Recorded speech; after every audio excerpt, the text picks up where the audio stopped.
All right. Good evening, everyone.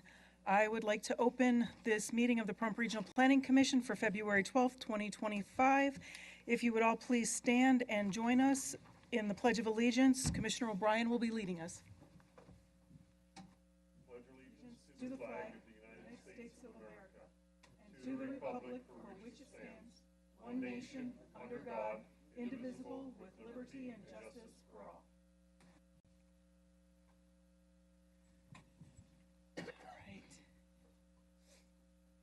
Thank you. And we're going to take a quick moment off agenda. This isn't really an action item because of the resignation of Commissioner DeAnda after our last meeting in January.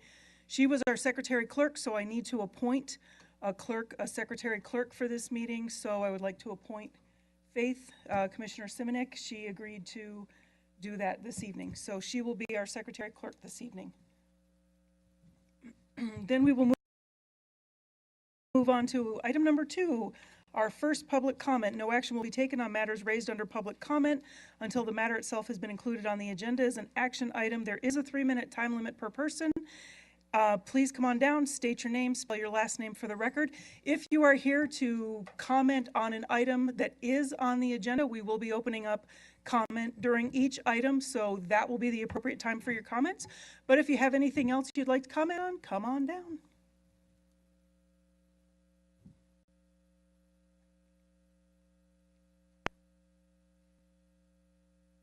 You can come on down.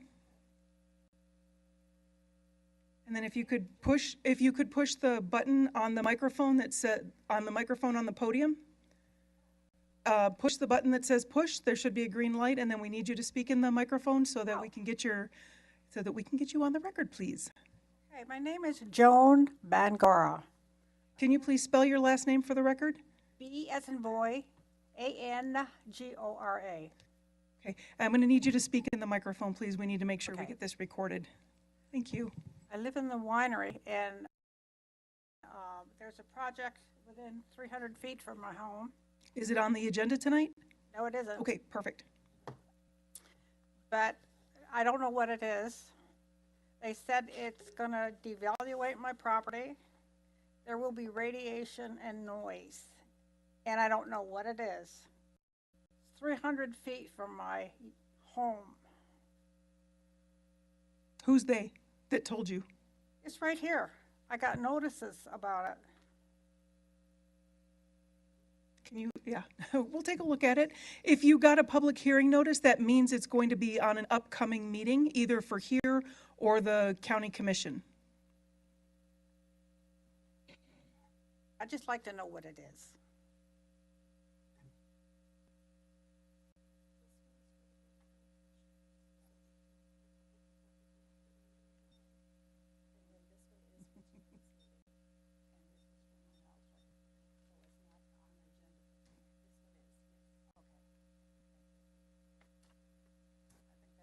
Okay, thank you. Thank you. Okay. Do we have any callers on the phone right now? We have no callers on the phone. Okay, thank you. Go right ahead. Hi, I'm Linda Clark, CLARK.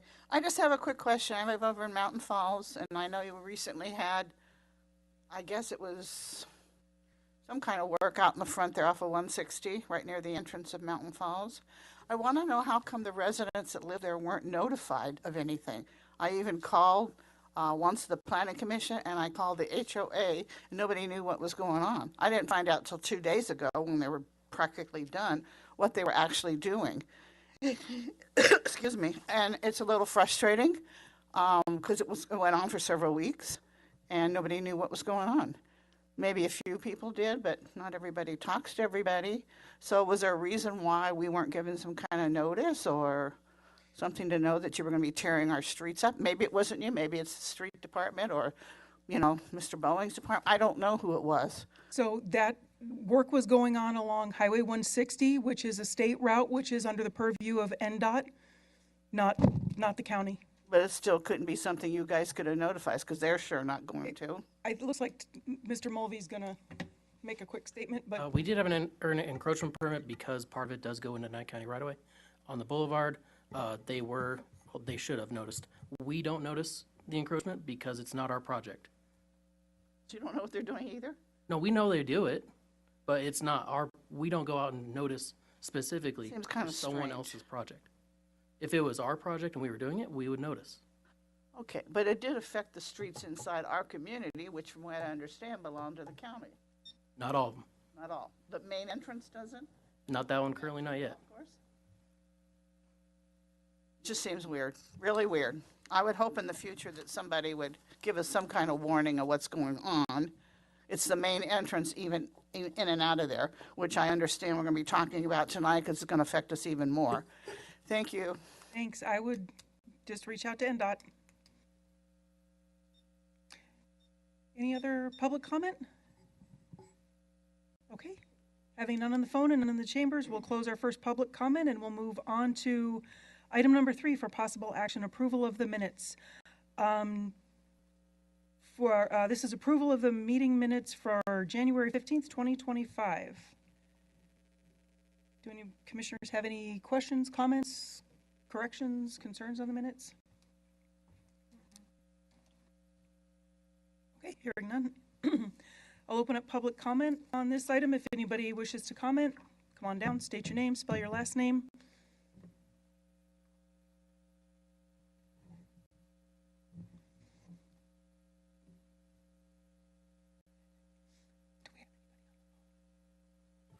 We have no callers on the phone. Thank you. Having none on the phone and none in the chambers, we'll close public comment and I'll entertain a motion.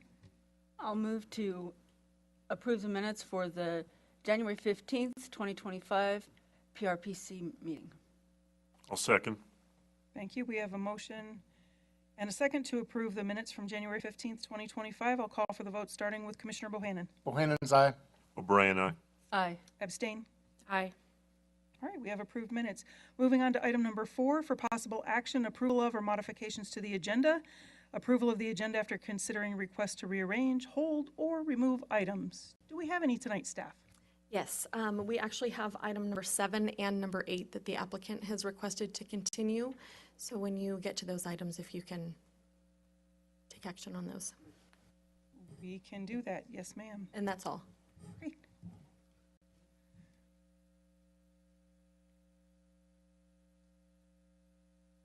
All right.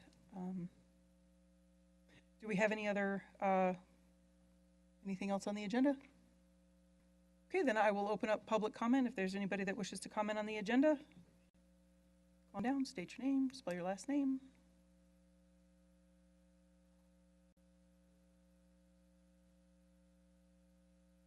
I have no callers on the phone. Thank you. Having none on the phone and none in the chambers, we'll close public comment and I will entertain a motion to approve the agenda tonight. Chair, I move to approve the agenda as submitted. Second. We have a motion to approve as submitted by Tyler, second by O'Brien, and I'll call for the vote, starting with Commissioner Simonek. Aye. Aye. Aye. Aye. Aye. Thank you. We have an approved agenda. Then I'll move on to item number 5, correspondence and announcements. Do we have any tonight, commissioners? Staff? Okay, having none, then we'll move on to item number 6, Commission Committee Director reports, starting with our BOCC liaison, Commissioner Koenig. I have nothing for tonight. Sorry. Shocked. No. All right. Then- It's been a very busy week for me. I'm still trying to acclimate, and I'm not acclimating well, so. Gotcha, understand. I know how that goes. All right, then we will move on to our director's report. Good evening. Planning applications for the month of January. Total applications received was 232, which was 43 more than last month. Total applications processed was 176, which is 103 more than last month. Since July 1st, 2024 to January 31st, 2025, there have been 1,427 planning applications received and 317 new co-compliance complaints received.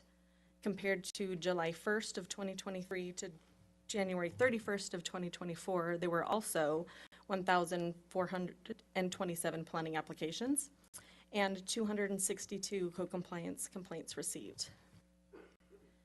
Co-complaints for the month of January, new complaints was 60, which was 24 more than last month. closed, we had 27, which was 21 more than last month. And total active complaints through January 31st is 320. Building permits, single-family residence, we had 42, which was 21 more than last month. Multifamily was 2, which was 2 more than last month. Commercial was 3, which was 3 less than last month. Total permits issued all categories was 161, which was 35 more than last month. And total inspections all categories was 312, which was 7 more than last month. Previous items heard by the RPC, ZCMP 2421 was an application for a conforming zone change from light industrial to heavy industrial for a propane distribution business located at 2090 East Basin Avenue. This item was heard by the RPC on the December 11th agenda and was recommended for approval.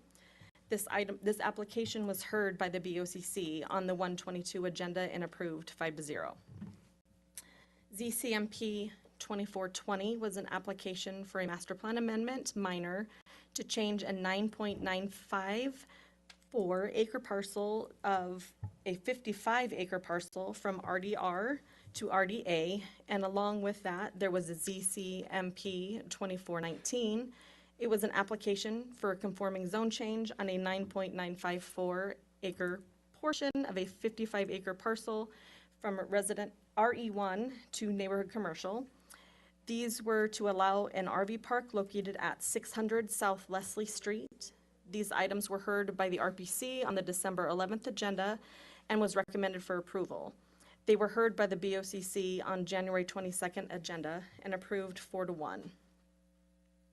AP 24-9 was heard at the December 11th RPC. It was an appeal of the zoning administrator's determination that having livestock is not in compliance with the PRPD zoning ordinance on property zoned village residential, VR20, located at 521 East Hickory Street. The RPC voted to uphold the zoning administrator's determination, and the applicant has filed an appeal of the RPC decision.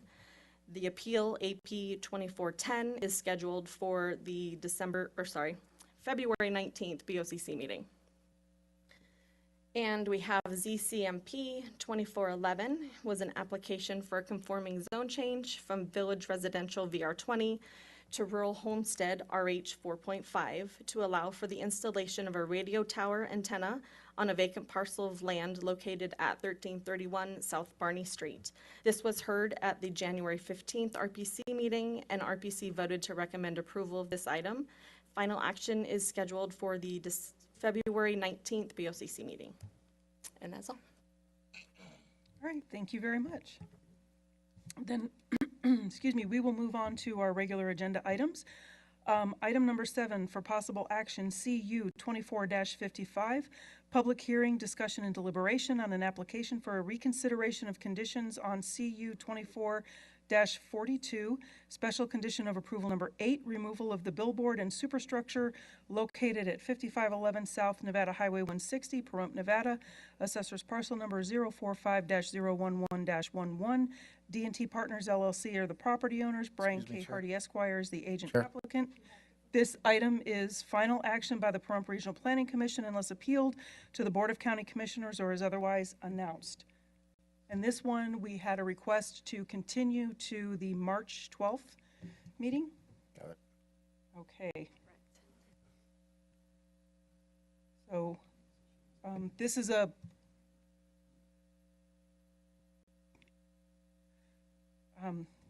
so because it's a, I'm sorry. Oh. Let me ask the DA real quick. It's a possible action even though it's being continued. Do I still need to open up public comment? No, Okay. and you don't need to read them either. Oh, okay. It's really an administrative matter that you're moving it. Gotcha. Okay. Just in the past, that's what I've been told to do, so that's what I've done. Okay, so then why don't we take item 7, CU 24-55, and 8, CU 24-54. Both items were requested to be continued to the March 12th, 2025 RPC meeting, so I will entertain a motion. So moved. Okay, we have a motion by Commissioner Bohannon. Do we have a second? Brian, second. Thank you. And I will call for the vote, starting with Commissioner Simonik. Aye. Aye. Aye. Brian, I. Aye. Okay, thank you very much. That, Commissioner Lee. yes, ma'am. Commissioner Hayden is on the line. Oh, I'm sorry, I forgot. We do have Commissioner Hayden online. I'm sorry. Commissioner Hayden? Did you want to vote?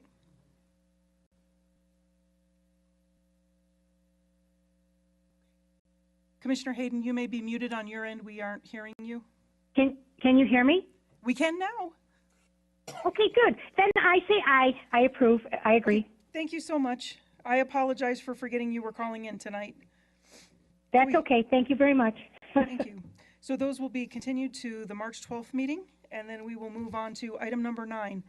9A for possible action, WV 24-26, public hearing, discussion, and deliberation on an application for a waiver of NCC 17.04.700.A.18 subparagraph B, requiring at least 1,500 feet from residential properties, and NCC 17.04.730, parking on general commercial to allow 31 spaces where 50 are required, GC zoned parcels located at 1001 South Nevada Highway 160, Pahrump, Nevada, parcel number 038-28-212. J. Fourth Family Limited Partnership is the owner. Marissa Fairman is the, and I apologize if I mispronounced that, is the agent applicant. This item is final action by the Pahrump Regional Planning Commission unless appealed to the Board of County Commissioners or is otherwise announced. 9B for possible action, CU 24-56, public hearing, discussion, and deliberation on an application for a conditional use permit to allow retail fireworks sales on general commercial GC zoned parcel located at 1001 South Nevada Highway 160, Pahrump, Nevada, parcel number 038-28-212. J. Fourth Family Limited Partnership is the owner, and Marissa Fairman is the agent applicant. This item is final action by the Pahrump Regional Planning Commission unless appealed to the Board of County Commissioners or as otherwise announced. Staff. Thank you, Madam Commissioner. These applications are for both a conditional use permit to allow retail fireworks sales on a general commercial zone parcel and a waiver from Nye County Code 1704-700A18, waiving the minimum separation of at least 1,500 feet from a residential property line, and Nye County Code 1704-730, parking, lowering the number of required spaces from 50 to 31. After researching the permit history for this parcel, there is a current waiver of minimum separation requirement already in place, and a new waiver from 1704-700A18B would be redundant. The current retail location is in the Wheeler Springs Plaza, which was developed in 1996. According to the applicant's justification letter, they state that the deficient 19 spaces needed on their new retail development would sufficiently be supplemented by the parking provided by the plaza where their current retail store is located. Currently, there are 16 suites operating in that plaza. Business types range from various retail stores, community facilities, churches, restaurants, multiple professional services, salons, and a distillery. The Planning Department does not support allowing a waiver of parking, which would place an additional burden on another property that is already below the minimum standard of parking in order to accommodate for the expansion of a new development on a separately owned parcel. A conditional use permit was originally granted in May of 2019, but later expired and replaced by a new conditional use permit for a fireworks storage facility in August of 2023. This conditional use permit would allow retail sales in the building that's previously been approved. At this time, the applicant has an approved site development plan regarding fireworks storage. If the CUP is approved, the applicant will be required to submit an amended site plan and updated building plans and permits. Upon extensive review of the application, staff finds sufficient justification to recommend denial of the waiver application regarding Nye County Code 1704-730 parking based on the findings outlined in the staff report, and to take no action on the waiver request for Nye County Code 1704-700A18, B, separation distance, and approval of the conditional use permit. I'm available for any questions that you may have. Thank you, Ms. Marshall. Commissioners, any questions for staff? Okay, having none, then I'll open it up to the applicant if there's anything you'd like to tell us about your project. Good evening. Marissa Furman, 1980 Festival Plaza Drive, here tonight on behalf of the applicant, Phantom Fireworks Showroom. As staff is... I'm sorry, Ms. Furman, can you spell your last name, please? Sure. Fehrman. Thank you. Go right ahead. Yes, thank you. As staff has stated, we are coming in with a use permit for this site. As you all are, I'm sure, aware of, the applicant operates a current existing retail operation out of the site next door. So you can see here. I'm sorry, I'm going to need you to continue to speak into the microphone. We need to get this on record. Sorry. As you can see here in blue, we have the site. To the left of the blue, we have the Wheeler Springs Shopping Center. And in this building, sorry, trying to speak in the mic.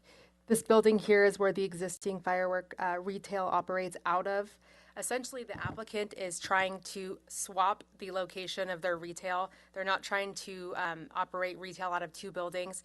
We're essentially just moving next door into the new building. That building was previously approved for storage only. The applicant would like to come in and do both storage and retail.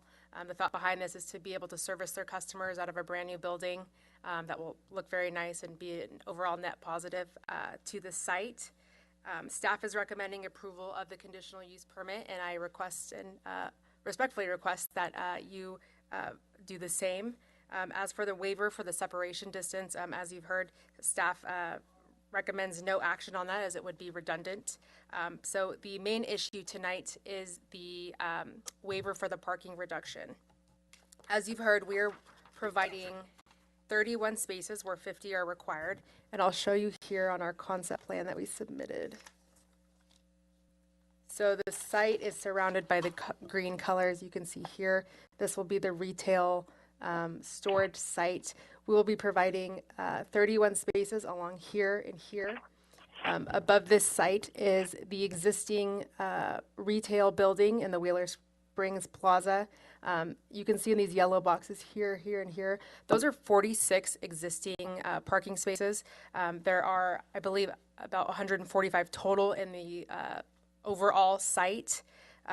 We believe that there is adequate parking through a shared parking circumstance. So that is why the applicant has obtained an executed parking license agreement with the owner of the Wheeler Springs Plaza. And I apologize, we got that to staff on Monday for review. I know it's not a lot of time before hearing, but essentially the owner of the Wheeler Springs Plaza felt that there was adequate parking today where shared parking could be kind of a compromise for, or a mitigating factor to this parking waiver. We understand that there is an allowable reduction in code that allows for a 20% reduction when there is a shared parking agreement. We know that here that would mean 10 spaces out of the 50 required. We would still be 9 short. I know the staff report states that we are at 19 short. So with that reduction, if we met that, it's really only 9 spaces. And then again, through this shared parking agreement, we feel there's adequate spaces. So really, it's the 46 that you see here plus 31 new spaces. We've also had the applicant do a sort of informal parking study in the last 2 weeks, which I'll just show you, at various hours of the day. Looking at the 46 parking spots that I showed you here, at the counts that were at various times throughout the day, out of those 46, you can see it's mostly 1, 2, or 3. In some cases, you have 5. So it's a very small percentage of the overall parking lot. Another point that I think is important here is the firework business, as you all know, it's season driven. Their peak demand is a few weeks before the July 4th holiday when they really see most of their business. The reality is it's the retail firework operation does not bring in droves of traffic, and simply moving the current retail site next door is going to be the exact same condition. We're not increasing a retail use. We're not doubling a retail use. It's just increasing storage, I guess. moving storage to that one site and then moving retail to the new site that's currently being built. The applicant hopes to complete that building by end of May, early June of this year to be ready for that season. So that's why we've come in with this parking waiver at this time. Really, I think it's important to highlight that any demand to the current retail site, any demand in parking that the existing retail is bringing to Wheeler Springs is really just going to be transferred to that new 31 spaces. I believe it's going to be helpful to have that shared parking agreement. I think some deference should be given to the owner of the plaza who really knows the demands of parking day to day.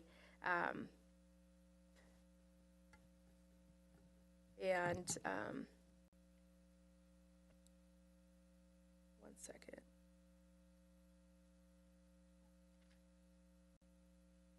If, with all of these mitigating factors, if this commission was amenable to approving this waiver, the applicant would be amenable to a periodic review, whether that be 6 months or a year, just to check on how parking is, if it's affecting the existing tenants in Wheeler Springs. But again, overall, this is not going to increase the traffic from the retail site, this new retail site.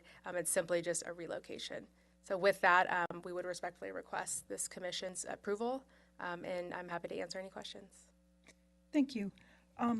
So you mentioned, excuse me, you mentioned the reciprocal parking agreement. Do you have that fully executed Yes. and recorded? Not recorded, but we have it executed. It was our plan to record it. And if that's a condition of approval, we would certainly be amenable to that. Has staff seen the reciprocal parking agreement? So you guys are, Yes, Madam Chair, we have seen it. got it. Okay, great, thanks.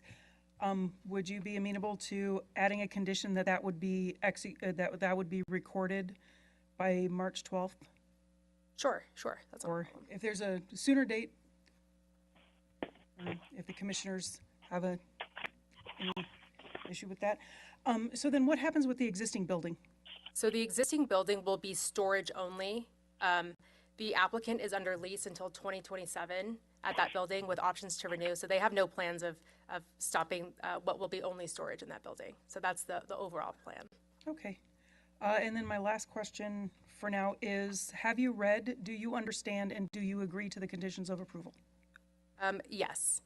With the addition of the recording of the reciprocal parking agreement? Yes. Okay. All right. Commissioners, any questions for the applicant? Chair. Yes, sir. For this issue, during peak times, we've noticed that people park on the frontage road. By changing your retail operation to closer to site at Trudeau, I feel that that frontage road is going to become more of an issue because people are lazy. They don't want to sit there and walk. So if your retail location's located where you only have 31 parking spaces, my feeling is that they're going to utilize that frontage road because it's going to be closer to carry everything that they bring out of your store. The only other issue I have is if the applicant were to break lease on the current store with the new store, that would leave them in a severe deficit for parking. And somebody else take over that store later on down the road and have a high need for parking spaces that would leave a safety issue again for that frontage road, and it would congest the traffic coming in and out of that frontage road, which is important for the safety of Highway 160 from 372 all the way down to, we'll call it Postal Road. And those areas are highly congested at certain times. And again, it's not just July, it's all holidays is a peak time at that facility. And your traffic studies were taken at a non-peak, your parking study was taken at a non-peak time. I'd like, in the future to relook at this at a peak time and then revisit this issue down the road to see if it's satisfactory. I like the business as far as it is. We need businesses, but we also need to observe the fact that we need to have proper parking at all of our retail outlets, and utilization of other storefronts for parking is not fair for those businesses. So I think that every business, retail business that goes in needs to look at the parking issue seriously, and that's what the code's there for. Thank you. Commissioners, any other questions? I'm sorry. Commissioners, any other questions for the applicant? Well, I guess, Madam Chair, this is Debbie Hayden. Yes, I do ma'am. have Go right one ahead. question. So if we do not approve the waiver for the reduction in the parking spaces, then what is the applicant going to do? Are they going to redesign the building to add those spaces or their design? Well, there's a couple options that they have. They do have, under Nye County Code, they do have the ability. Ma'am, Yes. there should be no discussion of public comment. This is public comment. No, we're not done. We're not to public comment yet. This is Commissioner Hayden. Oh, okay, I'm sorry, okay. But thank you. So under Nye County Code, the applicant does have the right to appeal our decision should we deny. So there is that. They can appeal it to the Board of County Commissioners. And if they exhaust the appeal process, then they can redesign the building or try something again, or perhaps take some of that landscaping out of the front and turn that into parking. or they can change it for a waiver of landscaping and adjust parking that way, adjust their site that way. There's some options. Okay. Well, thank you very much for answering my question. You're welcome. Any other questions for the applicant? Okay, then at this time I'll open public comment. If there's any member, if there's any member of the public that wishes to speak, come on down, state your name, please spell your last name for the record, and you have 3 minutes. Scott, Could you please, thank you. Is the green button on? Because we're not really hearing you. Can you move the microphone closer to your mouth? Can Sorry you about just that. reposition it? Scott Burdett, Strategic Development. We're currently engaged with Phantom Fireworks. Could you spell your last name? Burdette. Sorry. Sorry about that. I'll learn. It's all good. We're currently engaged with Phantom Fireworks to help them construction manage the process.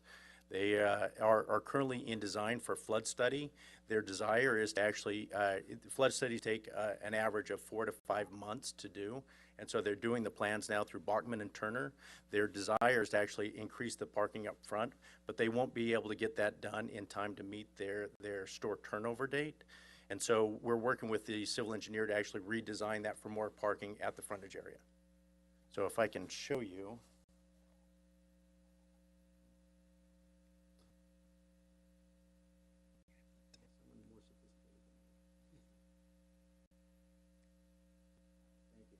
This area. And I'm sorry, I'm going to need to ask you to make sure you speak in the mic. You can turn the mic over and, thank you. All right. The area up front here, we're actually currently designing that to see if how many spaces. We have an idea of what we can get up there for more parking and readjusting the parking. We know that we can actually get very close to meeting that demand, but it'll be dictated by the flood study. So once they come back and they say what our drainage requirements are, then that'll dictate how many parking spaces they have. But they've already engaged that because they do know that that'll be something that needs to be done. Okay. Thank you. Thank you. Do we have any other public comment?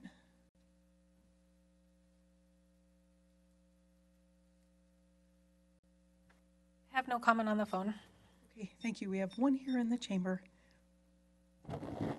Linda Clark, CLARK. I'm a little confused. I'm blonde, what can I tell you?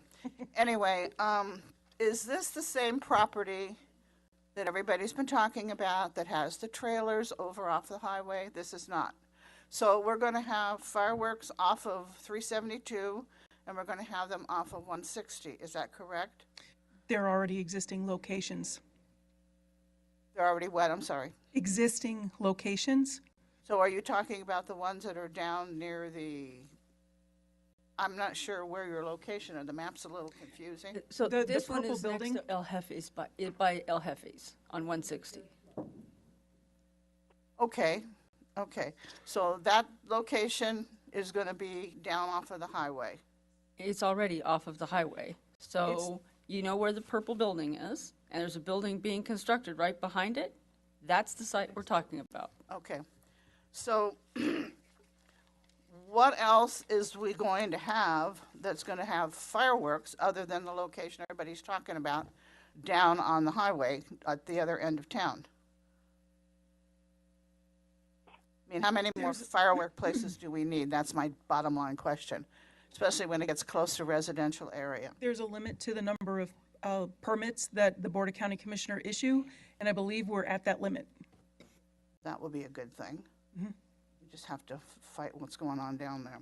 I'm just concerned about the traffic. The parking I don't give a damn about, because most of these people come from California anyway. So what does it matter? I don't care if they can't find a place to park. All right, I just want it to be safe. I don't understand the reason for having two different locations. One is eventually closing down. The existing purple building right now is the retail, and they're building next door to it, adjacent to it, they're building storage, and they're going to then, the new building will be retail and storage, the existing building will be just storage. So, and this is all in response to a mandate from the Board of County Commissioners some time ago to get rid of the trailers and make them put things into No, I understand that. Nobody storage wants facilities. So that's what this driver is. Okay, not only are they eyesores, they're not safe. All right, I don't care whether it passes or not. I don't like it. We've got too many things here in this town that we don't really need. Thank you. Thank you, Ms. Clark. Still not on the phone? I have no callers on the phone. Okay. Having none on the phone and none in the chambers, we'll close public comment, and if Ms. Furman would like to, if there's anything else you'd like to say? I'll just reiterate that Phantom likes to believe that they are doing everything that the county has asked them to do, including those, I think there were Connex boxes on that storage site that were kind of an eyesore, and they did get rid of those. So they want to keep their word and, make the site look good and service the community. So I'll end with that. Okay. Thank you very much. Do we have any further discussion with the commissioners? Chair. Yes, sir. I'd like to address something. I believe Mr. Burdette mentioned about a work on the landscaping and a change that may add additional parking. Do we know how many parking spots that would be? Would that make up the 19 that we're talking about? With the shared agreement, we actually. I'm sorry, Mr. Burdette, I'm going to need you to make sure you're on the microphone. State your name, spell your last name for the record, please. Scott Burdette, Burdette. With the shared parking agreement, we'll actually need less parking spaces, and if depending on what the drainage looks like right now, we're up to 12, maybe even 15. That you'll gain from the redesign? Right. Okay, so what would that leave you lacking that you would need under a waiver? Yeah. 7? And if we have the shared parking agreement in place, it would actually. That would address it? Put it right in the wheelhouse. Mm-hmm. Yep. Yeah. And they've already engaged for that. Their plan is to actually do that. Okay, thank you, Mr. Burdette. Any other discussion, commissioners? Okay, hearing none, then I will entertain a motion. Yeah, let's do 9A. Madam Commissioner, Yes, ma'am. I did want to add that if you guys were entertaining the idea of approving the waiver, to add another condition addressing like a 2-year, 18-month addendum to that to readdress traffic and parking needs at that time. What would you like, 18 months or 20 months? What time frame would you like? A year or a year and a half or 2 years, 18. either way, whatever.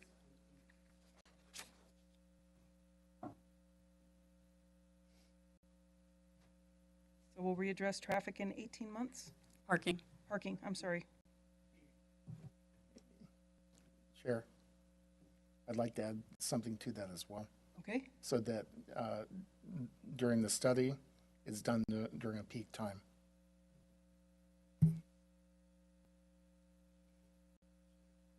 The study that we get at And 18 months.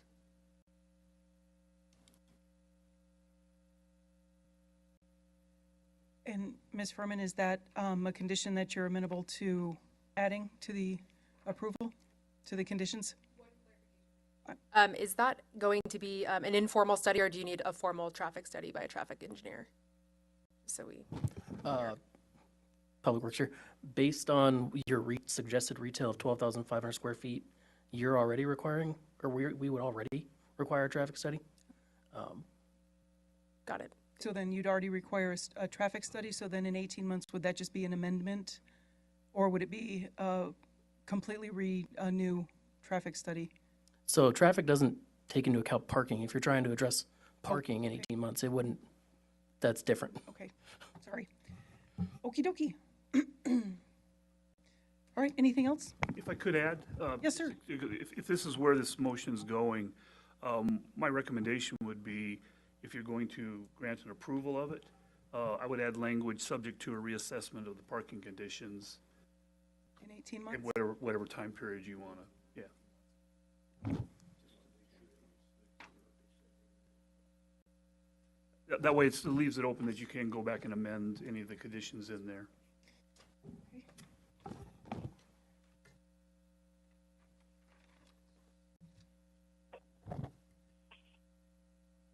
I'm sorry, DA, subject to? I would say subject to reassessment of conditions of parking.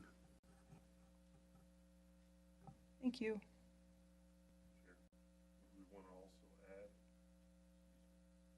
Would we want to also add during peak, July 2026 is the date where they do that parking assessment? Because otherwise it's going to fall 6 months out of cycle and wouldn't show the true parking potential that we need. So I would put a date, July 2026, parking study be done during the peak time, July 4th, 2026. So would we have to add a date certain, or if we just subject to reassessment of conditions of parking, would that leave enough leeway for staff to address when that is done? I think if you just left it as peak periods, that would then give you the capabilities of evaluating whether or not they complied with that condition. But the other thing is, quite frankly, I don't know that New Year's isn't just as busy as July. So I think either one would certainly be considered. That's why I kind of wanted to leave some latitude for staff to make that decision. Okay, thank you. Okay, anything else, commissioners?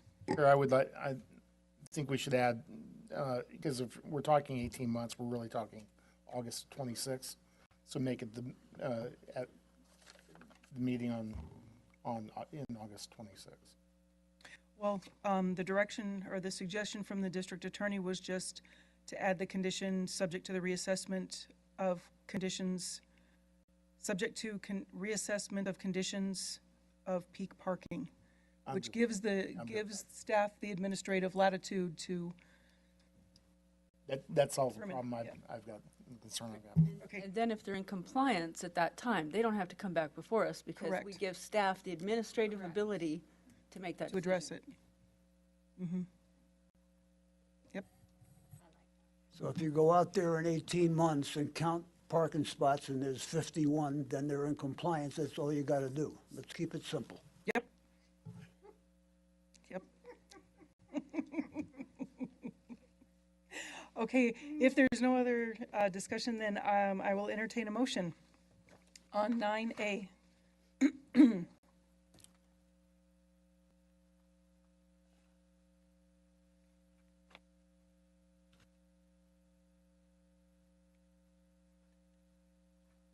How about a motion to approve everything that you guys all just said? Let's just keep it simple. I need you to say. I'm not sure that's clear enough for the. No, Right, it's not. clear enough. I need I her think what you to- could do, your motion could be to accept item A Right. as written with the added provision regarding the, subject to the reassessment of the, He said? of the parking. But also include to take no action on NC 1704, the requiring the 1,500 feet from residential properties, as that is redundant. Sounds good. I'll second that. Okay, we have a motion and a second. I'll call for the vote, starting with Commissioner Simonik. Aye. Aye. Aye. Brian, I. Wayne and I. All right. So, Hayden, aye. thank you, Commissioner Hayden. So we have an approval for the waiver, and then 9B, the conditional use permit. I'll entertain a motion on that.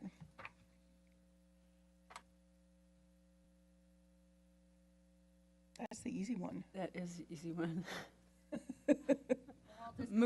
I'll move to approve CU 2456 based upon the findings as outlined within the staff report and subject to the conditions stipulated in the report. Second. Perfect. We have a motion and a second for item 9B. I'll call for the vote, starting with Commissioner Bohannon. Aye. Brian, I. Aye. Aye. Aye. Hayden, aye. Thank you. And that one is approved as well. So, thank you. Okay, and then we are going to move on to item number 10. I do need to recuse myself from this item because my employer does have a business relationship with the property owner. So at this time, I will turn the meeting over to Commissioner Tyler.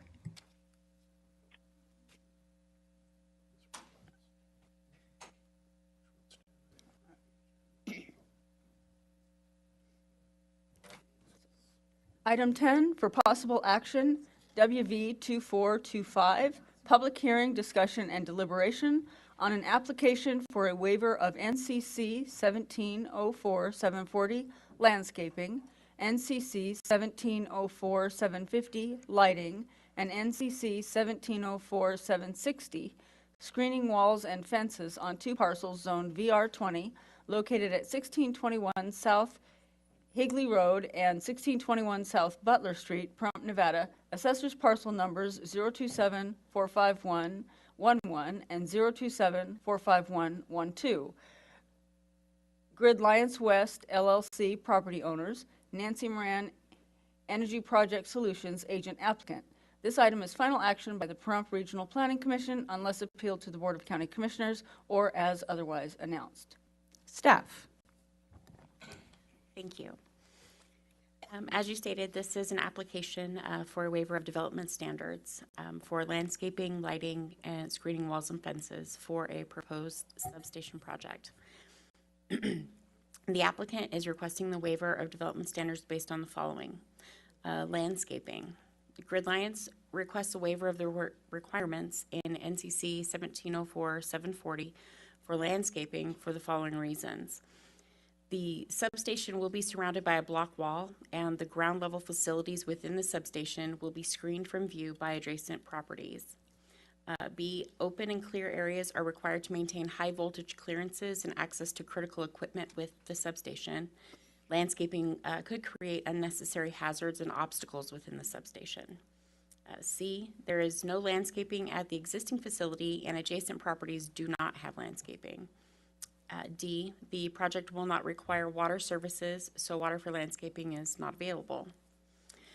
The second is lighting. A waiver will be required for the installation and operation of 18 upward shining and unshielded yard lights. These lights are needed for emergency or otherwise unplanned maintenance of substation equipment at night. They would be operated infrequently and on demand to help crews operate safely within the facility during nighttime maintenance of the overhead electrical bus, disconnect switches, insulators, and other electrical apparatus. The estimated annual duty cycle of the lighting is 20 to 30 hours. And 3, screening walls and fences. Grid Alliance proposes to install a 10-foot block wall with a 1-foot barbed wire on top for a total height of 11 feet around the facility for safety and security, and requests a waiver from the 8-foot wall height restriction for development in areas zoned village residential. The 11-foot wall is planned for security and safety, as a taller wall will be more difficult to scale and will better prevent entry to areas with high voltage equipment and other hazards. Upon review of the application, staff finds sufficient justification to recommend approval of WV 2425.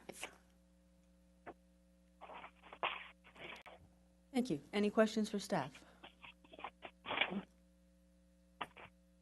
Yes. Just point of clarity. The 20 to 30 hours, that's annual. Is that correct? Yes.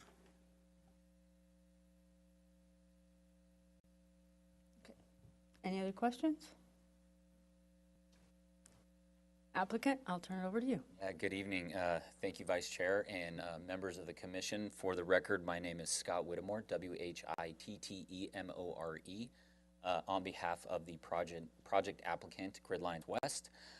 Staff did a great job. I want to commend them with their staff report. Very thorough. We've met with staff a number of times on this project. Overall, just for the wider group, this is about the 17th public meeting for the Gridlines West project upgrades that we've had over the last year and a half. There's been public forums, there's been town advisory board meetings, there's been BLM meetings. So this project has been widely publicized and talked about, and transparency is a very important part of the process.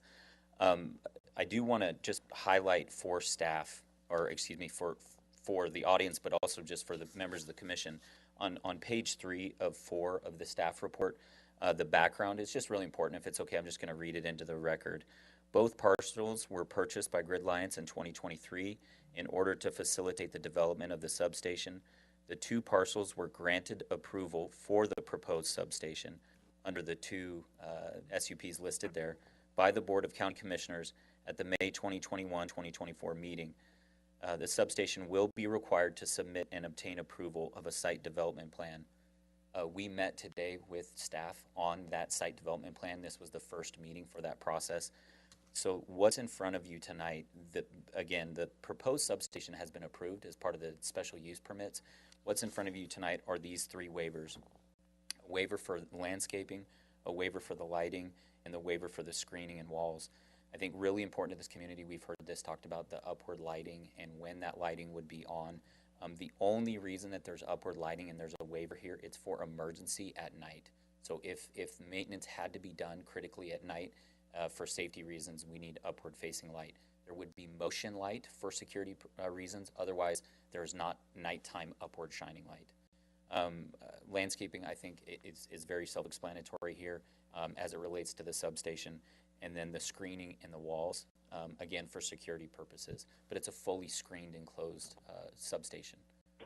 With that, I'm happy to answer any questions from the commission. Do we have any questions for the applicant?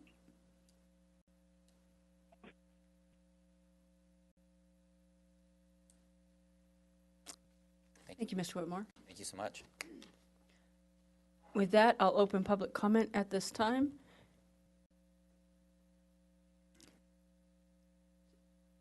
State your name, spell your name for the record, and you have a 3-minute time limit.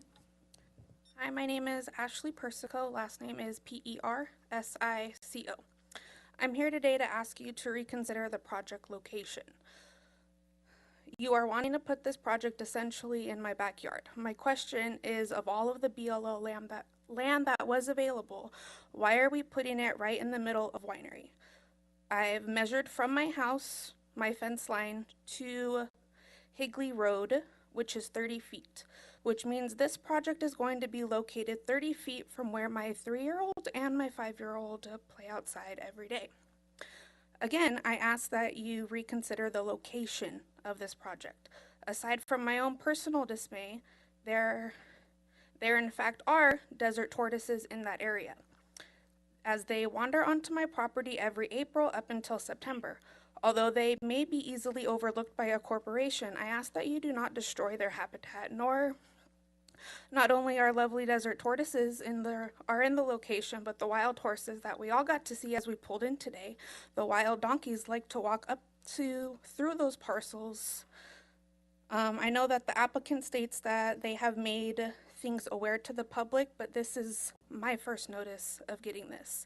And today I just ask that you guys reconsider the location of this project. Am I able to use this?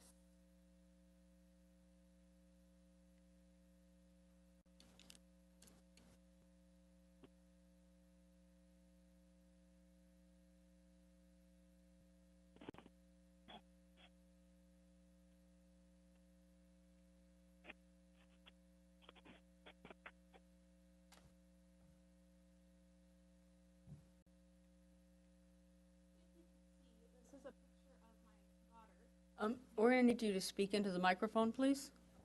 This is a picture of my daughter and my son. I feel like you can't really see it with the screen. But here's the road right here. There you go. The road is here. Just on that other side of the road is where you guys are proposing to put this. High voltage next to a 3- and 5-year-old.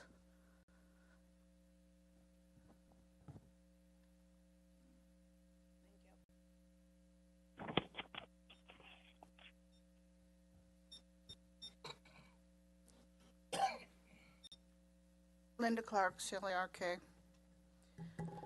I agree with the young lady. My question is, and I've been questioning this for a couple of years now, why is Pahrump the dumping ground for all of this stuff? And you all know it is. Nobody else wants it in their backyard.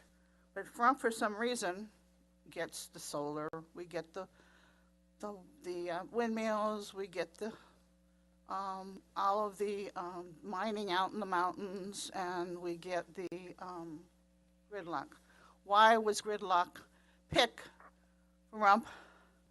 Why couldn't it have been someplace else, out in the middle of the desert somewhere where it wouldn't bother anybody, or in a residential area where this lady lives with her 2 kids, and we have wild animals running around? I can't understand why we're destroying Pahrump like this. It just got to the point where you don't even want to live here anymore because you don't know what's going to be in your backyard tomorrow. So I would like to be reconsidered, to be put someplace else. It shouldn't be where there's houses and other people. I don't know what happened to the storage battery lot we were going to put across the street from Mountain Falls. After it's brought up, we don't hear any more about it. It's dangerous, and it's not fair to the people that pay taxes and live here, want to live in their houses and enjoy the environment around them and not have to worry about some power line or some box that's going to have batteries in it or the hazards from those. You guys make the decisions. It's not in your backyard. Thank you. Thank you, Ms. Clark.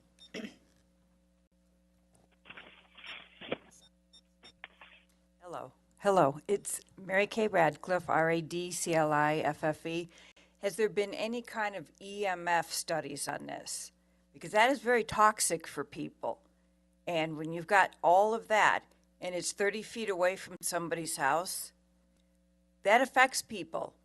It causes cancer, it causes all kinds of problems, health problems for them. So that's something that needs to be looked into. Thank you.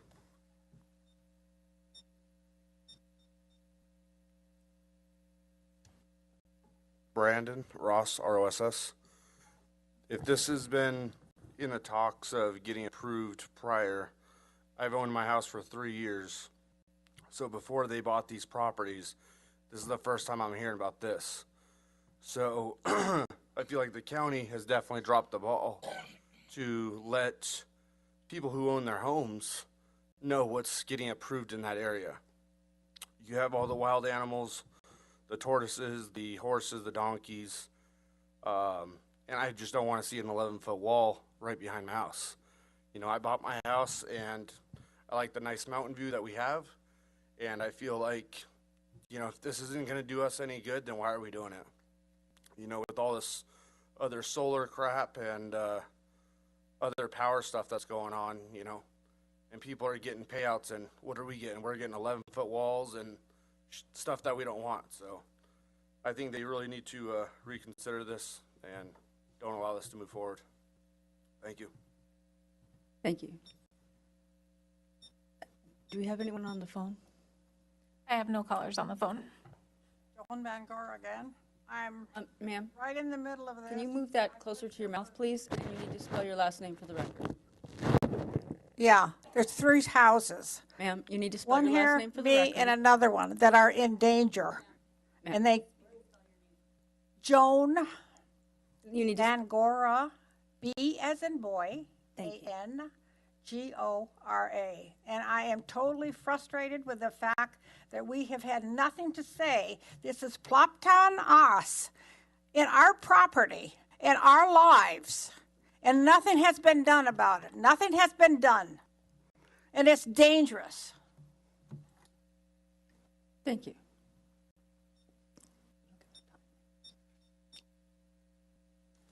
Tina L. Bond, BOND hyphen Kuglin, KUGLAN. I'm a volunteer with Valley Electric Association. I'm one of the ambassadors. Now, I know part of this Grid Alliance project is they're replacing all of our power lines throughout the state of Nevada. But I also know that they gave county $5 million and they gave the Valley Electric $5 million. So if they have that type of money to give to be able to do this project and to buy these plots of land, they should be able to take care of the houses that are in the way or buy a different lot away from these houses. Thank you. Thank you. Do you have any other public comment? I have no callers on the phone. Okay. And I will close public comment at this time and ask the applicant to come back up for a moment. But first, I'd like to clarify something. So did I understand correctly that this is a substation? So as a substation, it's providing power to our community and to houses, homes that would be built and businesses that would be built in that area, correct? Yeah, good evening, Chair and members of the Commission. Scott Whittemore again for the record, WHITTEMORE, on behalf of the project applicant, Grid Alliance West.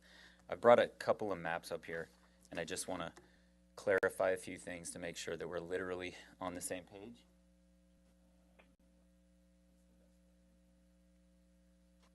So, I'm not sure, can we zoom in? Is it possible? Is that about it? Perfect. All right, I'm going to try and walk through this. To answer your question, the two systems, Grid Alliance West and Valley Electric Association, are interconnected. Valley Electric Association provides power to the ratepayers. I'll let Valley Electric Association speak on behalf of themselves, but I do want to clarify the record for a few things. When the 300 feet that is noticed here, so I'm doing my best. I believe this is the winery area over here. Geez, it's hard with my pen. Those are the 7 houses that got noticed because it's within 300 feet of these 40-acre parcels, okay? And then where the woman spoke about her road here. So I just want to show what the actual substation footprint looks like. These are 40-acre parcels, the 2 of them. If you can zoom in just a little bit, it will show where the actual expected footprint is. So this is very important. These parcels were specifically chosen, and location is not at issue tonight. Oh, I'm sorry. This way? There we go. I appreciate that. So the special use permit for both of these parcels has been approved by the Board of County Commissioners. There were several meetings associated with the location. What's important here is the area that's shaded is the area that is planned for development. 80 acres between the two 40-acre parcels. The total walled-in substation is less than 5 acres. The total area of disturbance with the road and the drainage and the grading necessary is about 10 acres. But I do want to show you one final map.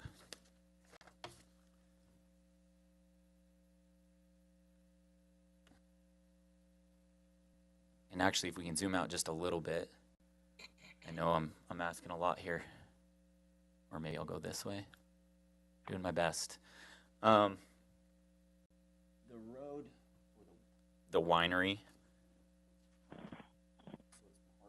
Parsons Road. I just want to be clear about that. Where the winery is, it's hundreds of feet to the corner.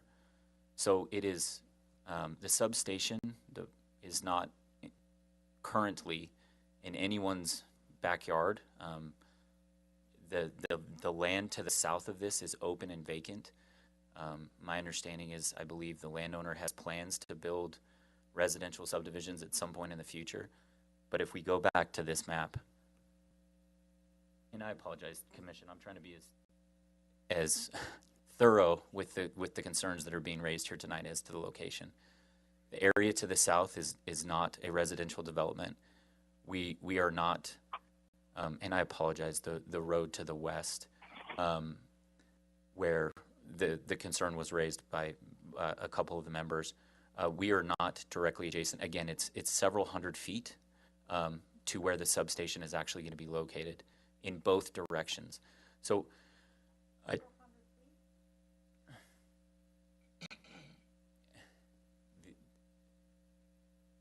I don't have the exact number. I'm not.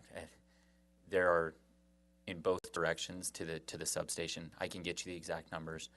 But the location itself, the two parcels have been approved as part of the special use permit. The reason we chose the area was in the middle of the 280 acres. It was designed with locational impacts in mind to offset as much as possible. So the project did not purchase an easement. The project did not purchase that 5 acres. It purchased 80 acres to situate that substation as close to the middle and as far away from the residential areas as possible. It's the maximum amount that we could justify in either direction. So overall, there's Pahrump substation to the west of this. There's Gamebird substation, both of which are surrounded by residential. Transmission and substations often appear in residential areas. So again, the matter before you tonight is a request for 3 waivers, but I did want to be as thorough as possible from just a locational aspect and the concerns that were raised. I know noticing criteria can sometimes present a bubble that looks like the parcels are right on top of them. The substation design was designed with the community in mind, with trying to take those impacts and lessen them to the greatest extent possible. Again, 5 acres of total disturbance or for the walled substation itself. Any questions from that? And I know there was a lot of maps and, it's hard to see on this screen. And I'm happy to provide these. I think that's really important. These are public documents. In this process, through the BLM in particular, I think the routing has been available since August of last year. There's been multiple meetings. We've had lots of public forums. We held 2 in the town of Pahrump. We've held Beatty meetings. We've held Amargosa meetings. I understand, concerns that are being brought here tonight, but again, lots of transparency was intended and I believe effectuated through 16 or 17 public meetings. Any questions? Questions Sure. for the applicant? Applicant, you said there's 80 acres total. Yes, sir. And you're only using 5 acres. What is the intent of the rest of the land in order to satisfy the residents around there? Yeah, great question, Commissioner. I want to speak very clearly. The substation walled area is less than 5 acres. The total disturbance, which includes the roadway and the grading that needs to exist around the substation to create the proper drainage, is about a total of 10. The remaining 70, to be clear, this property has been approved for a substation through the special use permit and transmission structures for the in and out of the substation. There is no additional approval. I understand the word solar in this community is a hot button issue. I understand battery energy storage is a hot button issue. I've been in a lot of these meetings. I've listened to the solar ordinance very, very carefully. There is no approval for solar on these 2 parcels. There is no approval for battery energy storage. What is approved on these parcels is a substation location, and what is approved on these parcels is the substation that we're asking for through site development plan review process. What we're asking for tonight is the waivers. Does that answer your question, sir? Yes, it does. And then as a note, Valley Electric does have the additional station that is roughly behind the corner of 160 and Industrial. It already exists. What routing would you use to bring in the additional wire carrying conveyance into the site, and how would you choose that path? Yeah, so that path is actually been approved. So the route I don't have here tonight, it's available at the May 21st meeting where we were approved as a special use permit. There were the maps included and all the backup. The route itself interconnects 100%. So the route itself goes from Gamebird Substation, uses mostly BLM land to effectuate the north, and then comes due west into these parcels, and then to Pahrump Substation. There is an interconnect, all parcels which were purchased by Grid Lines West. Again, I don't have the route here this evening, sir, but it is on record. That route is approved through the special use permit. Thank you. Thank you, sir. Yes, I have a question. Yes, sir. So we're talking about landscaping, lighting, et cetera, for the waiver. With the concern that we've heard from the citizens, I know the landscaping, it appears that it would be within the walls, is what the intent is. But would we not be looking outside of the walls for landscaping to help the concerns of the citizens that live there? So there's a couple of issues. The landscaping would not be, if I heard the question right, sir, the landscaping would not be inside the walls. It would be a requirement under code on the exterior. There's no water service to this location. There's no planned water service, to my knowledge. So having the landscaping was an issue. Again, this was what was discussed with staff. The other substations, Pahrump Substation, Gamebird Substation, Vista Substation, none of those were required to have exterior landscaping. And I think the chief concern there is beyond, it's, I think, an unwise water practice to have exterior landscaping for something like this, but also the danger that it presents with overgrowth and potential for fire hazard is that there's no reason to have landscaping, and that's why it's a. And when I think landscaping in the desert, I think of more than just plants. I think of other rocks and other things that could be in its place. And I think that this is great feedback. So to be clear, we're going to go through an entire site development plan review process with staff. So I think taking these recommendations and making sure that there's some incorporation of the concerns, absolutely.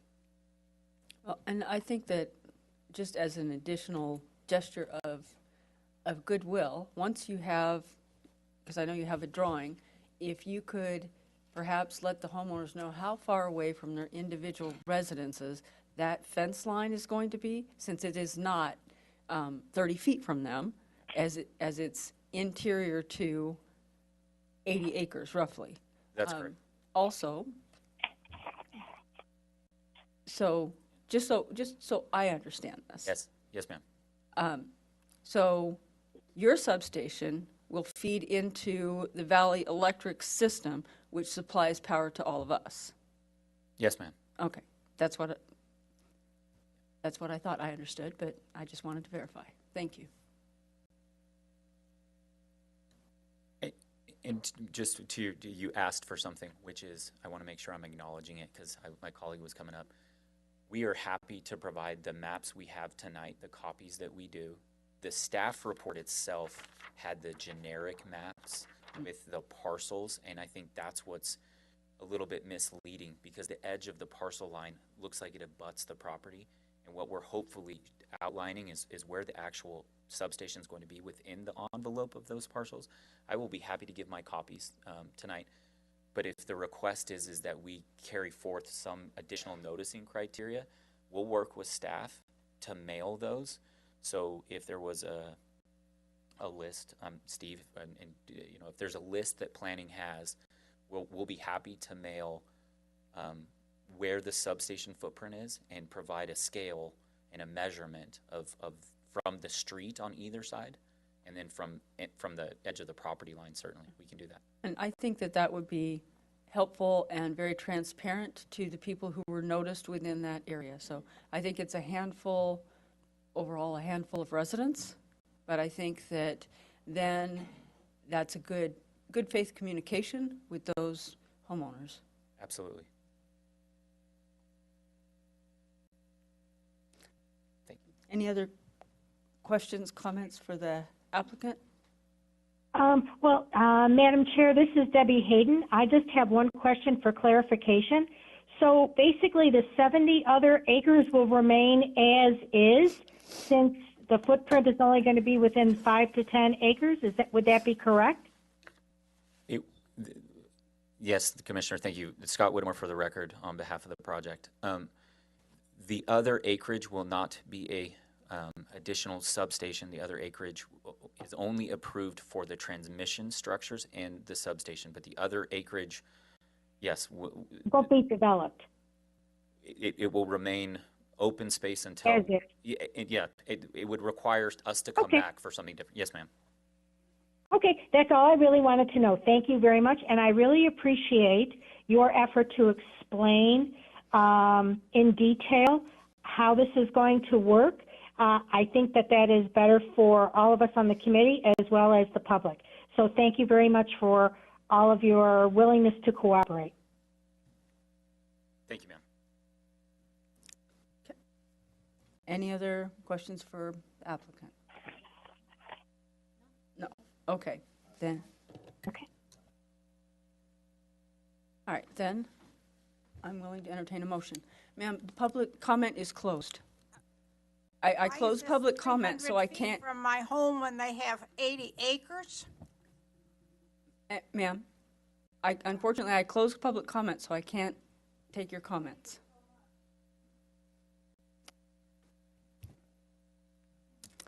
But I will entertain a motion. I'm going to go ahead and move to approve WV 24-25 based upon the findings as outlined within the staff report, subject to the conditions stipulated, and you never asked him if he agreed to the conditions. So we make sure we have to have that on the record before we do this. Conditions stipulated in this report. That's my motion. So before I take a second, Mr. Whittemore, I need to ask you one more question. Have you read, do you understand, and do you agree with the staff if approved conditions? Scott Whittemore for the record. Yes, we have. Thank you so much. Thank you, sir. We agree. Okay. Second. Now I can consider second. Thank you. I have a motion and a second. I will start the vote with Commissioner Simonik. Aye. Aye. O'Brien, aye. Based on the fact this is some waivers on landscaping, lighting, and screening and not about location, aye. Commissioner Hayden? Hayden says aye. Aye. All right, thank you.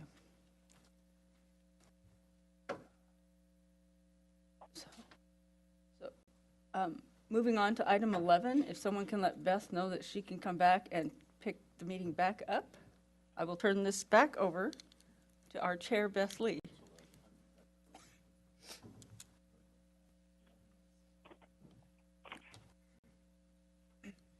Thank you. Thank you, Commissioner Tyler.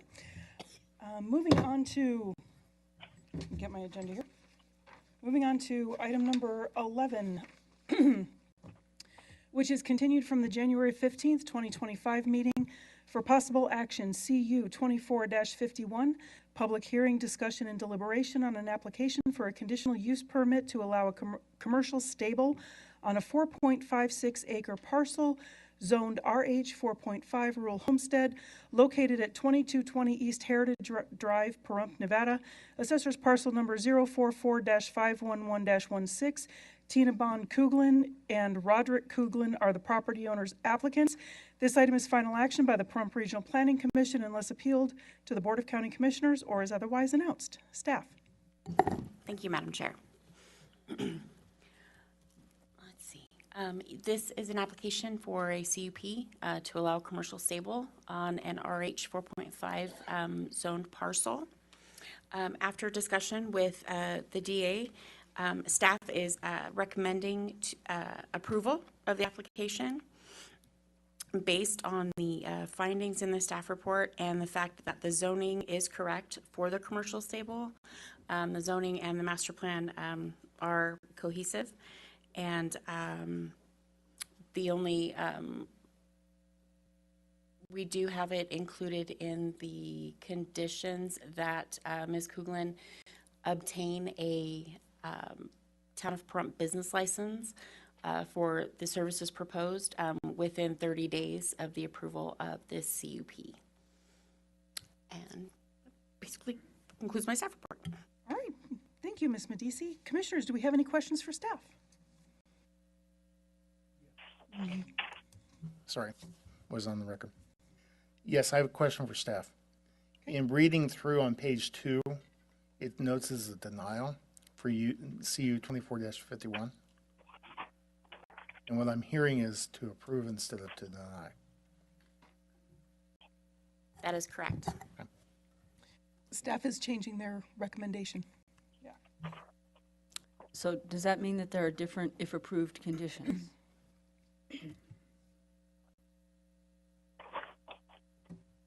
No. Thank you. All right. Any other questions for staff? I have one, Madam Chair. Go right ahead, Commissioner Hayden. I just wanted to ask the status of the code compliance complaint. Has that been resolved? I'll let staff answer that, and Ms. Medici.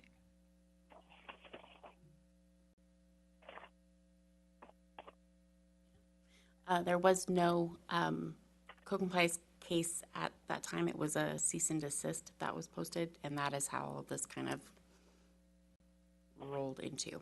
So it was the operation of the business without a business license and without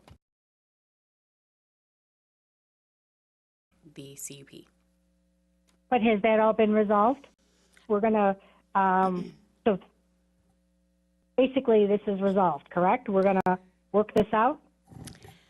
If the CUP is approved by the RPC this evening, then that will be, the issue will be resolved. And once the Town of Pahrump business license has been obtained, the applicant will have to supply a copy of it to Planning Department to code compliance. Okay, and then the conditions you have here, they remain? The standard approval for conditional use permit, those all remain the same, correct? Yes, ma'am. Okay, thank you very much. You're welcome. All right. Thank you. Anything else, Commissioners, for staff? Okay, hearing none then. Go ahead, and if you could state your name and spell your name for the record, and then if there's any, whatever you'd like to tell us. Tina Bond Kuglin, BOND-KUGLIN. I've attended the last 2 BOCC meetings, and I've read statements there. I'm going to submit them to you tonight at the end when I'm done here, but I'd like to read a statement today. Good evening. I have been in construction industry for over 20 years. I have worked with Clark County, Unincorporated Clark County, North Las Vegas, City of Las Vegas, and Henderson. I was in charge of many subdivisions in Nevada, pulling permits, business license, engineering, and plans. I owned and operated my own home-based concierge company in North Las Vegas from 1998 to 2008. It cost me $100 a year for my business license that I was able to apply online and receive within minutes. I'm not new to the process of getting a business license and operating a successful business. I have been licensed notary since 2011 in the state of Nevada. I do not need any other license to operate anywhere in the state of Nevada. I emailed all the county commissioners and the planning commission on January 16th, the day after I was ordered to appear here. I wanted to make sure that everyone knew and had what I have been subject to since 2022. I included in those emails the affidavit of facts that had been served on the Nye County Planning, Building Code Compliance, Public Works, and the Assessor's Office and the Planning Commission. If any of the commissioners wanted to see the full packet, I'm sure you can receive a copy from the DA's office. The first affidavit was received into the court case as factual evidence with all exhibits.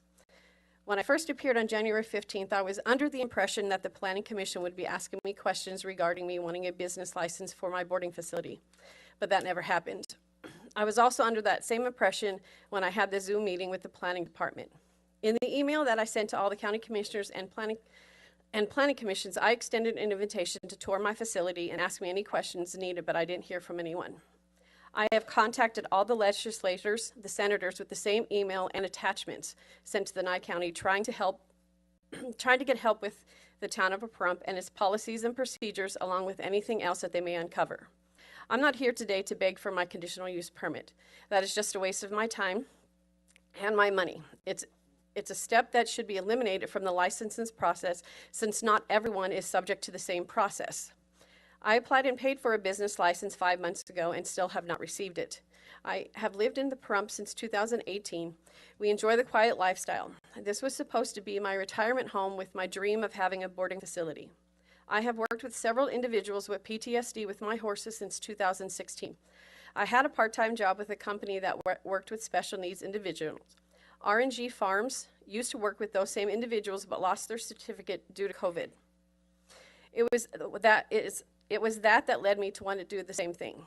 I live on 5 acres, actually 5.5. My ranch is fully fenced in.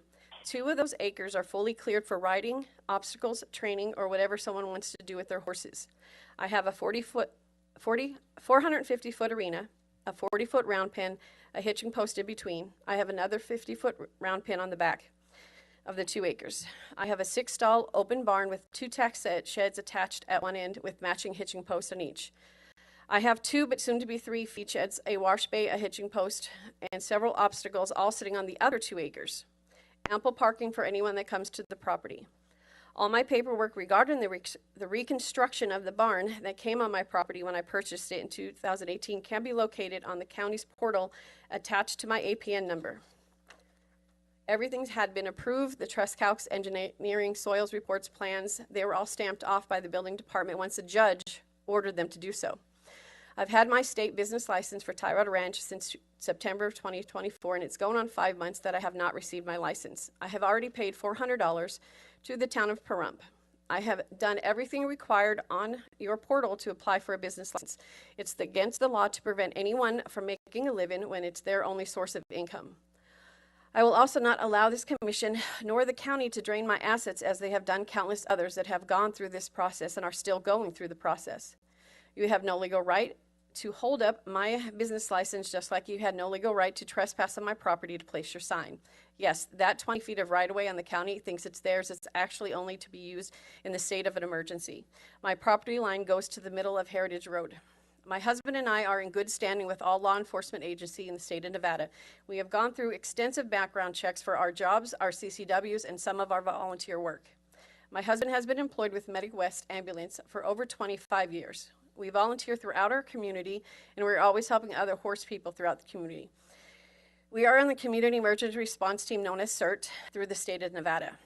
At this time, we are set up to board 6 horses, 15-foot by 20-foot half-covered, half-uncovered stalls that come equipped with auto waters, extra water buckets, feed buckets, rubber mats, grain buckets, shared attack room with 2 other stallers, shared feed with 1 other staller, a place to park their trailer if need be.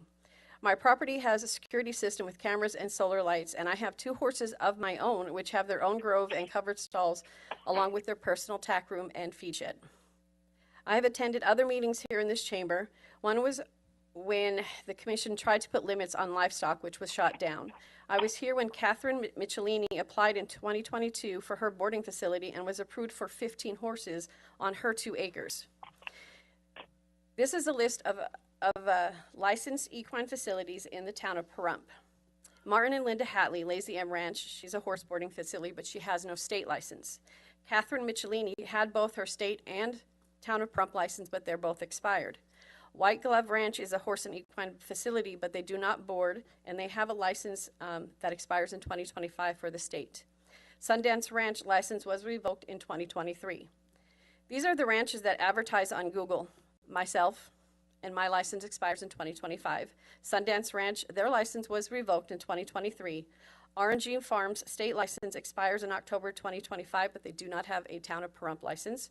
Gunsmoke Ranch license expired of 2024 and does not have a town of Pahrump license.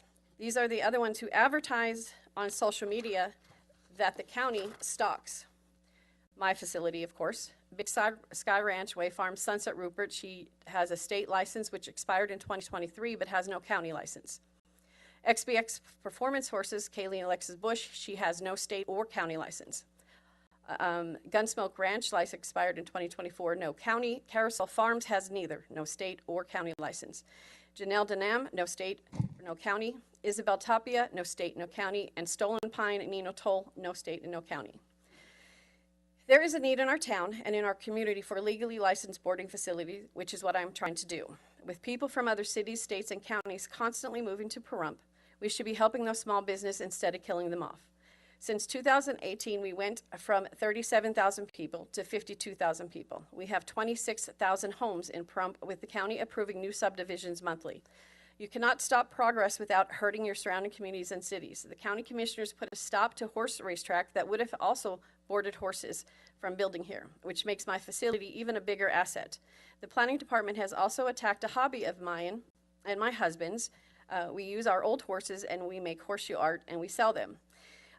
But the county left out my other hobby, which is crocheting and knitting, and I sell those and I also donate them.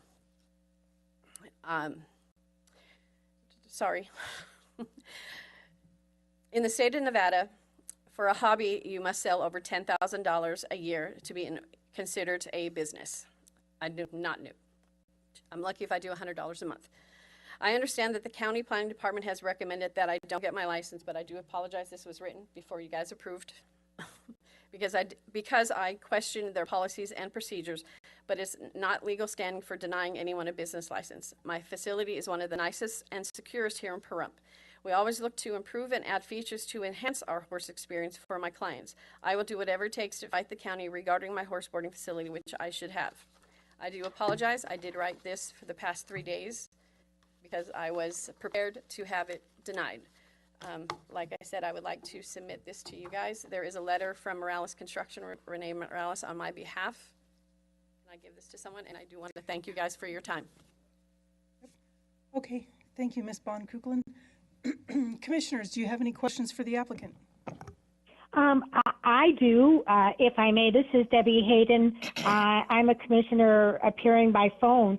So I would like to ask, you have 2 horses of your own.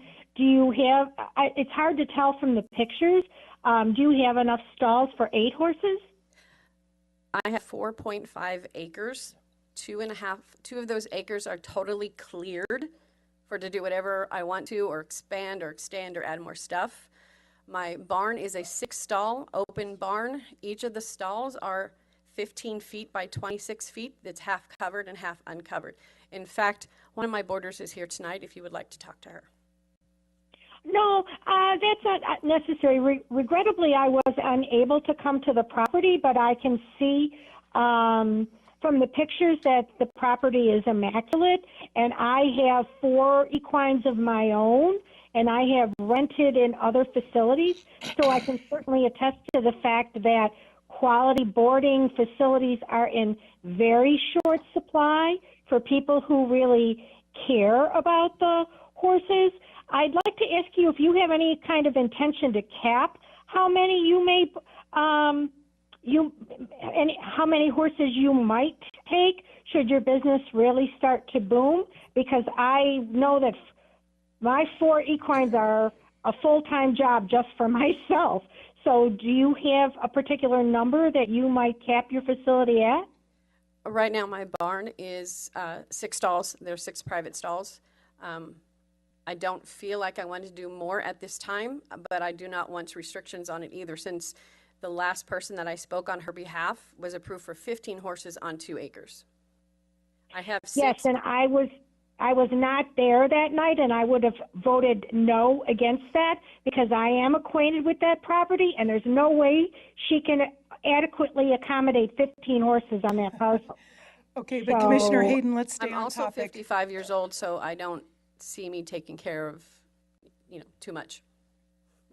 Well, I want to thank you for your time, and I think that your facility looks lovely. And I just had the only other question I have is you didn't mention trailers. So if your boarder has a trailer, are they able to leave it on the property as well? Yes, I did mention that I have an area that they can park their trailers, because I have 2 flatbed trailers, a horse trailer and an off-road trailer that I have a designated area that they all park in. So yes, I do have a Okay. Well, I wish you good luck and success with your facility. Thank you. Thank you, guys. Great, thanks. Any other questions for the applicant? Yes. A combination of comment and question. First of all, I'm very thankful and very happy about seeing the push towards an approval. I am a horseman. I've had as many as 20 in a stable and have owned over 50 in my lifetime. So horsemanship, I'm there. What I also am is someone who's in business. So from that standpoint of making sure that the licenses are in place is important. It's a core portion. Good example, in our home, dealing with a cottage bakery, you have North Las Vegas, you got the city of Las Vegas, you got the Clark County, you got town of Pahrump. So you have different business licenses. It's part of what we do here in the state. So I hope you just like I stated in one of my earlier comments is that I've worked with all those entities. I was the one that used to pull the business license, the permits, the planning. If you call them up and ask about me, they would. And we appreciate that. Yeah. So are you willing to comply with the business license portion of the? Yes, I was. I have been from the beginning. It was when I started asking questions, maybe too many questions, that I got the pushback. My grandmother said there's no dumb question, so I'm always asking questions and I'm always learning. So yeah, I'm the type of person, even in Bible study, I will sit there and ask 50 questions. So if I understand correctly from what you've said previously, you've already submitted everything you need to submit. It's just now you're just waiting for the process to come to completion to get your business license? I have my state business license, and Right. I actually Town had, of Pahrump, I'm sorry. I had actually hired someone to do the process because of what I've gone through with you guys before. So when she started with the state, got my state license, my LLC, my tax ID number, all of that stuff that needed. So then when she herself started this process for me, she was just hit with nails, head. She couldn't get anywhere. So after a month, I took over. And that's when this all emerged. Because it's not an easy process, and I've talked to the BOCC at 2 meetings about the process, and I kind of felt like I got some good feedback about them looking at the process and maybe revamping it and changing it, because this isn't equal for everyone. I've talked to several businesses that walked into the courthouse and had gotten their business license within 3 hours. That is unfair. It's discriminatory. Getting your business license here should be the same for everyone, no matter what you're doing. There might be a few extra paperworks along the way, but it should not take months. It should not cut into someone's income. It should not drain someone's assets like it has on Michelle's. It's wrong. It just needs to change, and I'd be willing to volunteer and help for how much I know about business licenses. I have one final question for you. Have you read, do you understand, and do you agree to the conditions of approval as outlined in the staff report? Actually, I'm still learning your process, but yes, I do agree with what she said, and hopefully I'll be able to meet with them and learn how to do the next part of it. Okay, perfect. Any other questions or? I just want to make sure the record's very clear. This body has zero jurisdiction over business licenses. So this is not anything that's part of this. You can't waive it. You can't grant it. That is a different process. And obviously, whatever you do here today is not going to have any effect on the requirement for her to have a business license, but that's through a different enforcement process that has nothing to do with this board.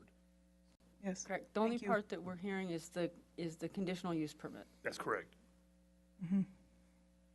Yep. I have one question. Yes, ma'am. Where do I go for the next part of the process? Is it still on your portal, or is it in the courthouse like I've been told? It's not in the courthouse. It's through the town of Pahrump. So what I did is I reactivated your business license review application that we had previously denied, so Amanda can go in tomorrow morning and get you reviewed and approved and issue that letter for you to pull your business license with the town of Pahrump. And so then I just go down the list in the portal? Yes. Thank you. Okay, any other questions for the applicant? I'm waiting to do a motion. Okay, well, I got to open public comment first, so. I'm ready. Whoa. All right, so at this time then, I'll open up public comment. If there's any member of the public that wishes to speak, come on down, state your name, spell your last name for the record, please, and there is a 3-minute time limit. It's me again. Linda Clark, CLARK. I wish I had what she had.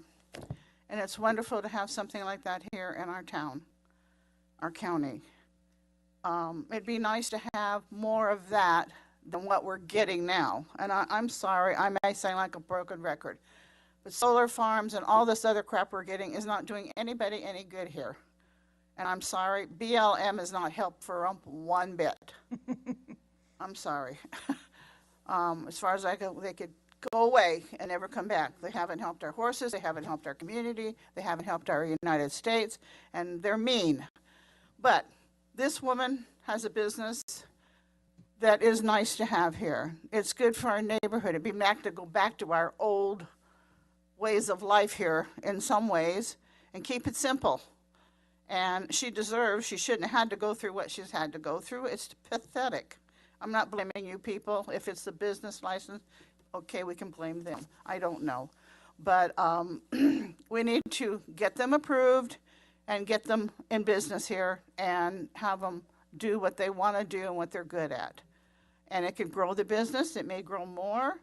But putting people through what we're putting through people here through is ridiculous, to turn around and see what we're getting that we don't want, and everybody keeps approving it.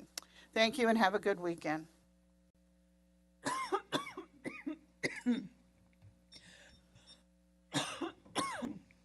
Excuse me. Thank you, Ms. Clark. Come on down. Come on down. State your name and spell your last name for the record, please, and you have 3 minutes. Okay. Cynthia Kirk, I wrote it down, so Kirk, Cynthia. And, this was written before I knew about the approval. So, my name is Cynthia Kirk, and I'm here again today to talk about my experience boarding at T-Rod Ranch. I've been boarding there since August 2024, and I was very lucky to have found such a nice facility. Tina and Rod operate a top-notch place, one of the cleanest and safest and most spacious places I have ever boarded. I never have to worry about security there, as it is fully gated and cameras are all around. My horse has full use of a huge arena and access to several round pen training rings. There's training equipment set up for boarders and even a walking trail surrounding the arena. The stalls are large, partially covered with feed bins and automatic waters in each stall. Tina and Rod also provide 2 sheds for each boarder to store tack and feed. And in addition to more than 4 acres that we have access to within the facility, there's a large, wide open space across the street where boarders are free to ride. I have boarded my horse in 2 other places in Pahrump before finding T-Rod Ranch, but the low quality of care I found in Pahrump led me to seek out a better boarding experience in Las Vegas. And although I was delighted at the care I received at the barn I found in Vegas, traveling back and forth 60-plus miles each way eventually proved to be too much. There are literally almost no professional places to board horses in Pahrump. The few that were here have permanently closed. If you're lucky, you may be able to board your horse on your property, but if not, it's often a frustrating and tedious search to find quality horse care in this town. Many Pahrump horse owners understand this and are sympathetic to those who want to board here. There are many properties with horses in Pahrump, but in my travels, I have come across some shabby places that appeared unsafe, lacked enough acreage for the horses, and were not very clean. I was also concerned that my horse would not be properly fed.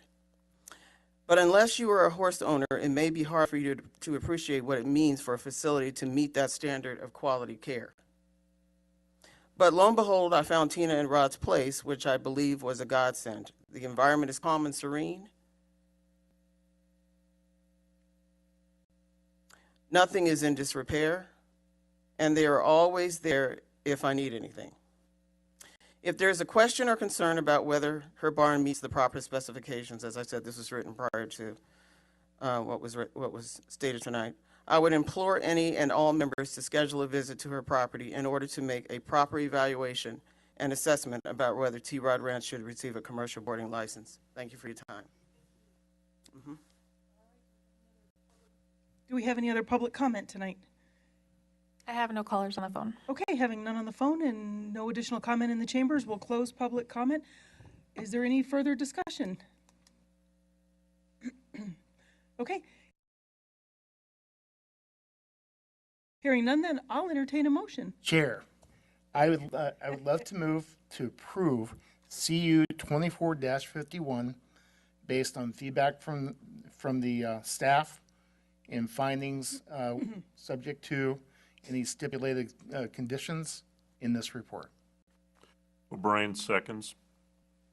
Fabulous. We have a motion to approve and a second. I'll call for the vote, starting with Commissioner Simonik. Aye. Aye. Aye. O'Brien, aye. Bohannon's aye. Hayden, aye. Great. All right, that's approved. So then we'll move on to item number 12, future meetings, workshops, discussion and direction concerning items for future meetings or workshops, set date, location, and time. So our next Planning Commission meeting will be March 12th, 2025 at 6 p.m. here in the chambers, unless otherwise noticed. Any other discussion or direction, commissioners? Chair, when I was researching NC 1704.920, it just caught my attention that if somebody has been through the CU process 2 times and didn't get their business license, for example, they'd have to pause for another 18 months. And that's something I think we should take a look at some point in time.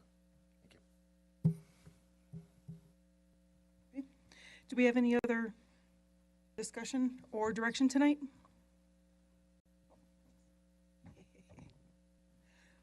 O'Brien? Yeah. Thank you, Steve, for including in this manager's report the number of outstanding violations that we have in code compliance. This gives the audience a pretty good scope of the difficulties that we're running into and the numbers of difficulties. As you go around our community and you look at some of the issues that we have around here, this department and the county are trying to correct these situations, and having the knowledge from staff of how many are outstanding gives you a little bit more scope as to the severity of the problem that we have in Pahrump. Thank you. Thank you. All right, then at this time, I will open up our second public comment. There's no action under this second comment until items raised are on an agenda as an action item. Come on down, state your name, spell your last name for the record, and there is a 3-minute time limit. Good evening, Susie Hertz, Hertz. Just something to have you look into, I hope. I noticed just today a small billboard sign on Pahrump Valley Boulevard on the east side of the street, about at the driveway entrance to the roadhouse, for R&J Electrical. It's an advertising sign. I'm just kind of curious as to whether that is code compliant or not. I would suspect it isn't, and I would hope somebody could look into that. Thank you. Thank you. Yes, and bless you, Ms. Marshall. The BOC knows me really well, so you'll know me too. Okay. But I still need I'm you not to state your trying name cause for the trouble. record. Linda Clark, CLARK. Thank you. I just want to make a quick suggestion. I've made it to the BOC, and unfortunately, they haven't complied. But maybe you can. Yeah, I know. Yeah, it's funny. These big, beautiful screens, we have them. Let's use them. We have these people coming up here with these presentations, these little tiny maps, and we're supposed to understand what's going on. And even if you look at the computer in the backup agreements, backup information, you can't see what anybody's talking about. So why can't we have them blown up, or have the people coming bring their better maps so we can see what's going on when they're talking about this street versus this street, how many acres over here and how many not over here. It would make a lot more sense to people out here, and instead of trying to hide everything from us and let us just guess, and that's what it looks like. So I think we can do a better job for your public, for you, and I think we deserve that. We've got a lot of issues here and problems, and all of us need to work together to try to solve what's going on here. and it takes better information, quality viewing, so everybody understands what's going on and we're all on the same page. Thank you. Thank you, Ms. Clark. Any other public comment in the chambers? Any on the phone? We have no callers on the phone. Okay, having none on the phone and none in the chambers, we'll close our second public comment. And thank you very much for your time tonight, ladies and gentlemen. We are adjourned. Happy Valentine's Day to all you ladies.